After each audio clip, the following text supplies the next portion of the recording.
နောက်တစ်ပတ်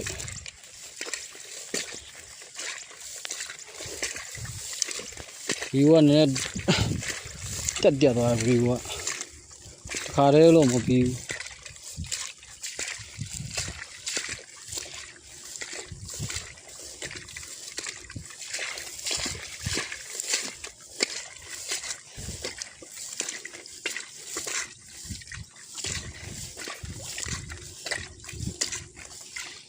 ဟိုဘက်ကအကန်ရယ်ဟိုဘက်ကအကန်ရယ်ဒီလူကန်ရယ်နည်းနည်းနောက်ကျတယ်ထွက်နည်းနည်းနောက်ကျတယ်ဒါတွေကစဘာပင်လည်းမဆိုးကောင်းပါတယ်စဘာပင်လေးလည်းကောင်းတယ်ဒီလေးလည်းဆိုးဒါအခုမှဒါအငိုက်ဆွဲရုံ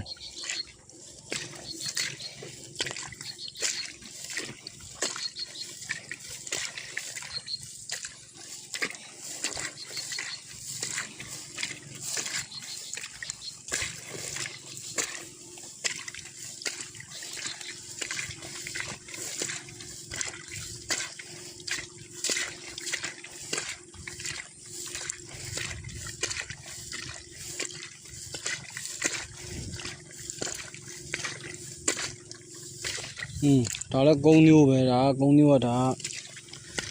နောက်ကျတဲ့ပုံစံစဘာအပင်လည်းကောင်းတယ်ခေါင်းမတော့ပြတယ်ဒါတွေကဒါလည်းကုန်းမျိုးပဲဒါလည်းစိုက်တာနောက်ကျတယ်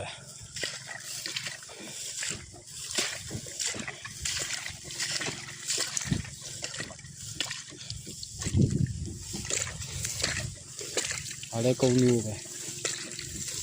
ဟိုဘက်ကကြတော့ဟိုဘက်ဆက်တောဆက်ဘက်ကြတော့ငါကျွဲ